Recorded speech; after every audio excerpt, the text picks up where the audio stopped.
All right, cousin Eric tapping in.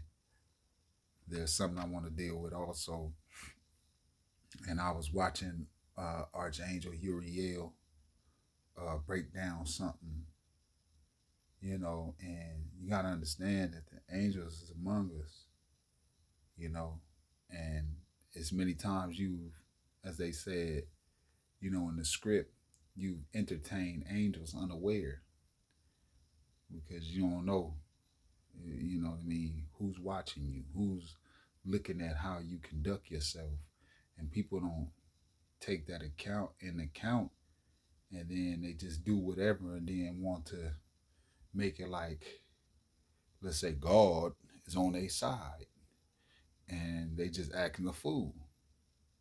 They doing stuff, what I mean, purposely, and things like that, and they expect a different result. This is the type of sowing that you're doing. And what is the saying?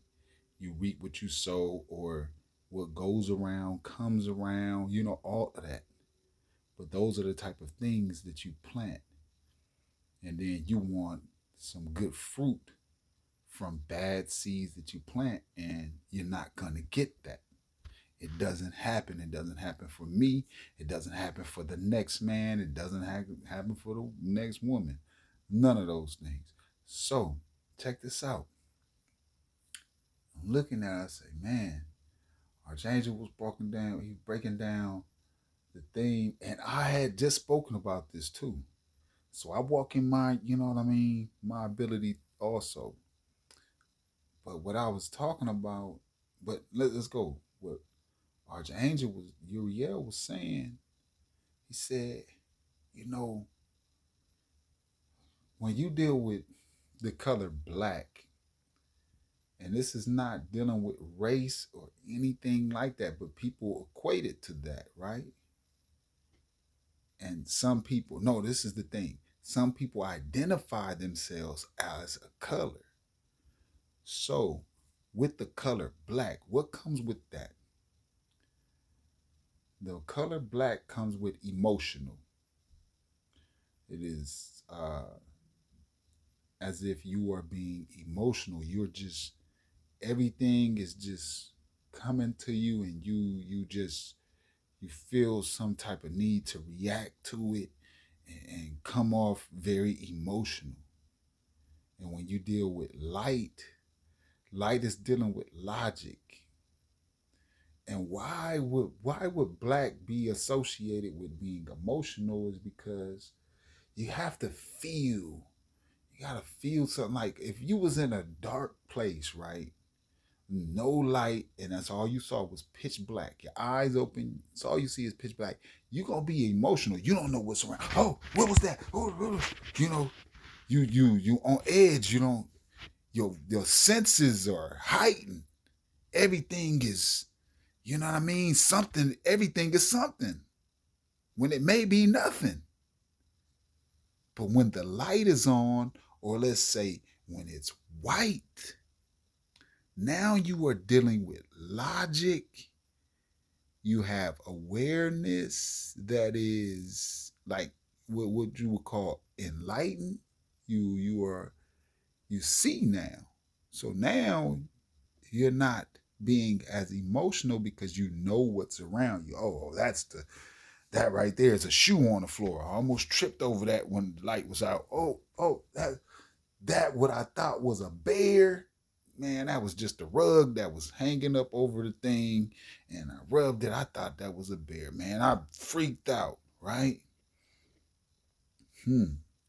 So what I said in a previous post, when you deal with the movie X, right? Just a good example. Is a good example, fair use, right? Because educational, right? So when the man was in, when the guy, when Denzel was in jail, right? And he playing Malcolm X, and the guy gave him the dictionary and start breaking down to him the different definitions, like, you call yourself black, what does black mean? And he start breaking it down to him. He said, oh, excuse me.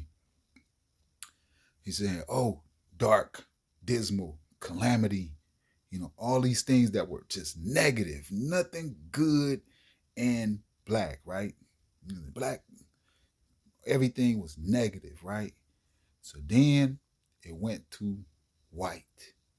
And he started reading the words and said, oh, white as snow, pure, righteous, just, everything good, right? Now, look at things in this term. You're calling yourself these things, right? You call yourself black. You call yourself everything that is negative. But you also become emotional because when you feel that everything is towards you, whenever someone says black, it becomes almost a trigger word. Because they know if I use that word on him, he gonna get triggered. He gonna fucking explode. He's gonna go off his handle. He gonna go off his lid. Very emotional. He gonna say everybody's against him or her because black is what you are identifying. You are very emotional. You're not thinking with logic. And then you give the power to someone else who's not even that. Because just like you're not black, that person who you calling white is not white. They're not the color white when you look at it. They're not the color of that piece of paper. They're not the color of just what you just, and everything that describes it, right? And what makes it even better for you to look at, what's greater, is that they can't live up to that. You're telling them every time you're saying, oh, the white man, the white this, the white this. They can't live up to it. They're not pure. They're not righteous. They're not just. Because if they were, when the things that are going on, they will be the first one to stand up and say, hold up, you're doing wrong. It's supposed to be equality. It's supposed to be justice. It's supposed to be, you know what I mean? It's supposed to be right. But they don't do that. But you still give them the title white. Something is wrong with that. And if you don't change it, which is going to change, but for those who want to be left behind, see, yeah, that's where you're going to be left behind. And the most spiritual sense that you can think of, not no religious sense, you're going to be left behind because you're going to stay in that rut that you're in. And you're going to think, in this multiverse, why they doing good over there? And man, I just feel like I'm so stagnant. I feel like I'm not going nowhere. I feel like everything is the same. Now, you might see it, you might not. Might take you a while to wake up out of it. But I tell you this, you better wake up out of it, because you will be left behind. This is real. Words are real. They have life behind them, or they have death behind them. So if you calling yourself black and you're calling someone else white who don't deserve it, now, this is the thing. What's the real color of your skin, right?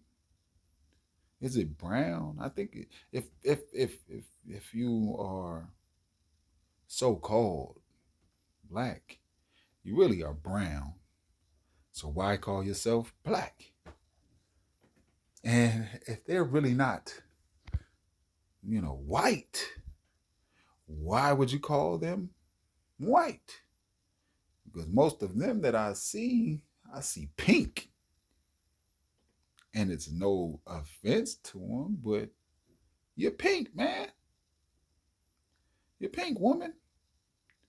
You got a little hue of yellow up in there, but you're pink. And I'm going to call it what it is. The elders back in the day said the pale man or the pale woman.